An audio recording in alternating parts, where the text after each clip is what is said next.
crack house doing numbers, then you bless. You move your mama to a crib from the jets. It's so much alcohol and kush on my brother.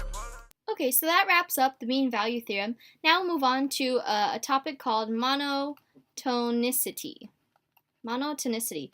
So that might sound like a long word. Mono means one, and tone is tone. Anyways, this isn't an English class, so I'm not going to go into the details about what that means according to word parts. But anyways, I am going to start by saying that this has to do with whether a function is increasing, decreasing, or neither. Decreasing or neither. Okay? So, what does increasing mean? What does it mean for a function to be increasing?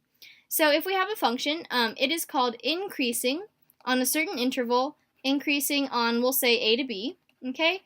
If we have that, if our f of x1 is less than f of x2 for all, and I'll continue here, for all x1 is less than x sub 2, in our interval AB, such that, sorry, hold on, let's back it up here a little bit. Let's go back. I meant to put a comma there. So x1 and x2 in our interval AB, and then such that x sub 1 is less than x sub 2. So this is the definition of increasing. So it looks super formal. Basically what it means is that for all of your x values in the AB range, so let's say we have a to b, okay, so we picked a to b here, that's our interval, and it's saying that for all x1, x2, such that x1 is less than x2, so that means to the left of, so let's say x1 is here, x2 is here, okay, so x1 just must be to the left of. It's kind of like we're reading left to right, okay? So anyways, when that is true, then our f of x sub 1 has to be less than, or shorter than, or like less tall than, f of x sub 2. So that means that f of x sub 1, which is here, so f of x sub 1, must be less than our f of x sub 2. So that would be like that, right? F of x sub 2. So that means for all of the points in AB. So that means all of the points. So A must start out to be the lowest, and then we have to keep increasing until we get to B. Okay? So that's what it means for it to be increasing, for a function to be increasing in A to B. And this just happened to be a line, but let's say also we could have something like, here's A to B. Okay, so there's A and there's B. Let's say we start from here and we kind of go up like a curvy thing, and it's kind of going up. But here, at this where it looks like it's leveling off, it's actually still going up. Okay, each point continues as we move left to right, then each point continues to go up and up and up. Okay, so that's what it means to be increasing on AB. Let's go over decreasing now. So conversely, if a function is decreasing on the open interval a to b, it is doing so if our f of x sub 1 is greater than our f of x sub 2 for all x sub 1 comma x sub 2 in the open interval AB, such that our x sub 1 is less than x sub 2. So again, this part just means that x sub 1 is to the left of x sub 2. So here's our interval A to B, and here's our x and y. And let's say this is x sub 1 and this is x sub 2. Okay, they can be anywhere in there. So f of x sub 1 must be taller than or greater than our f of x sub 2. So that means here's f of x sub 1. So that must be greater than or taller than our f of x sub 2. So that one could be down here or something. Okay, so something like that. And so A must actually be the tallest, and then it just goes downhill from there. Okay, I didn't even make it through that point. Okay, so something like that. And then another example would be something like, here's A to B, there's x and our y, and A and B could be like that. So kind of a little bit, wait, that was not accurate. Okay, hold on. So something like very curvy, but it just keeps going down and down and down, right?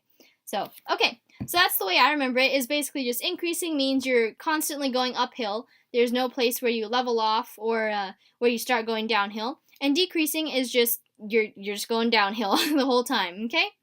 All right, and it doesn't have to be a constant line. It doesn't have to be a line either. It could be a little bit curvy or something like that, just as long as it keeps going down. Okay? All right, so if, as you're moving left to right on your interval, so if your function, so if f of x is either, this is the important part, is either increasing or decreasing, increasing, and then or decreasing on some interval, AB, on your interval AB, then that is what's called, it is monotonic, or monotonic, that sounds good. So it is called monotonic. That means it only has one kind of like direction or tone to it, okay? So an example of that would be kind of like the ones that I just drew, right? So here's A to B. If it's only increasing, then that means this one's monotonic, okay? If it's only decreasing, so here's our A to B, if it's only going down, then that's also monotonic. Something that would not be considered monotonic is something if we have our A and B here. Okay, so there's A, there's B. If it starts going down, so this is decreasing, and then it switches to increasing. So this is not monotonic. Okay, or monotonic. That sounds good. All right? Okay, and one other thing to note, a function could be neither increasing nor decreasing. Okay, so if it is neither, that means that our function, so neither, and I'll say on the interval A to B, if our f of x happens to be, if the function value is constant for all x values in AB. So a picture of this would look like, so what's a constant? That just means a number, right? So it's equal to some real number. So that would be if a function were equal to like y equals 2 or something like that. And then we're at this value the whole time. Okay, so here it's neither increasing nor decreasing, because as we move from x1 to x2, the value of our function doesn't become greater or lesser, right? So it's actually just the same, so that's called neither. Okay, so now we're going to take our knowledge of increasing and decreasing with regards to functions, and we're going to relate it to the derivative. Okay, so we're going to say relating to the derivative of our function. Okay, so basically a function, if we're going to start with the increasing case. Okay, so if f prime of x is greater than 0, okay, for our x in AB, then we have then that means, well, in parentheses, we have that this thing, the derivative, the first derivative is actually equal to the slope of the tangent line, right?